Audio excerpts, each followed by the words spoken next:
最近好多朋友喺我嘅後台度私信我，佢話：美美啊，40幾萬係咪真係可以攞低中山旗杆新城片區大精裝，而且仲係地鐵上蓋物業2房或者係3房？講緊咧係總價，唔係首期啊！我咧就好重粉絲嘅，所以今日我決定嚟實地探訪下呢個樓盤，係咪真係40幾萬就可以攞低地鐵上蓋嘅物業，而且仲要係大精裝？想知道嘅朋友可以跟住我嘅鏡頭一齊嚟睇睇呢一個樓盤啦！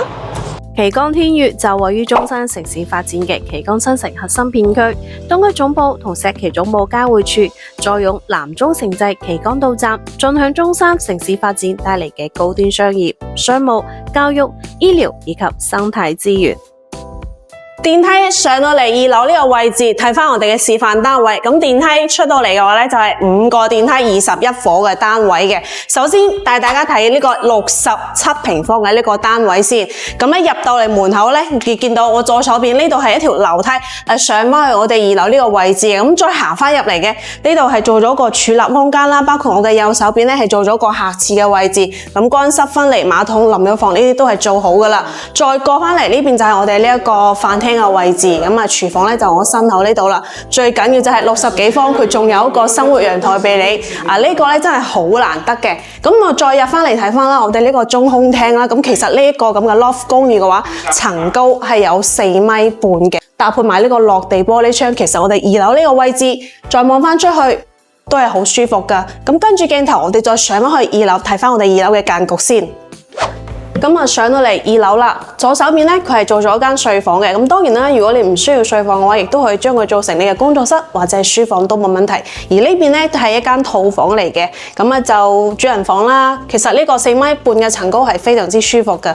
我本人嘅身高咧差唔多接近1.7米噶，但係你見到嘛，一啲都唔頂頭。呢個60幾方我哋睇完啦，接落嚟我哋睇翻40幾方呢一個精緻嘅戶型啊。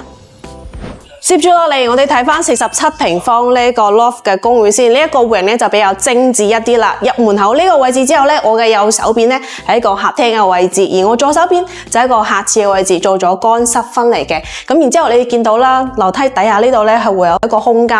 咁呢個空間可以作為一個收納空間嘅。咁以後咧就儲存一啲自己嘅物品啦，或者其他嘢。咁呢度嘅話咧就係做咗我哋嘅客廳啦。咁掛埋一幅畫，呢個層高同樣都係4.5米半。而廚房咧佢就做咗係呢一個位置啦，咁搭配埋呢個咁大嘅落地窗，其實都真係好舒服噶。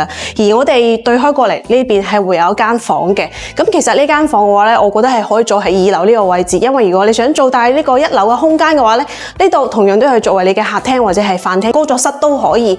咁我哋再上翻去睇翻我哋呢個47方個2樓嘅格局先。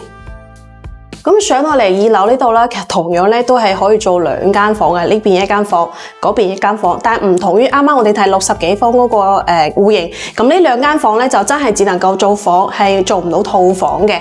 咁但係其實你話40幾萬住呢種 loft 公寓真係好過住香港嘅劏房，你話係唔係？樓咧我哋就睇完啦。如果你覺得頭先嗰2個職嘅單位對你嚟講係細咗啲嘅話，可以留意我哋298方到410方天戀嘅大平層單位，而且我哋君悦府1期咧亦都有3套呢個純複式嘅住宅嘅。如果你近期留意緊中山旗杆新城片區嘅新樓，或者你係真係想入手一套旗杆新城嘅住宅，可以喺後台度私信我，帶你過嚟實地睇樓。咁今期嘅節目先到呢度，下期節目再見啦，拜拜。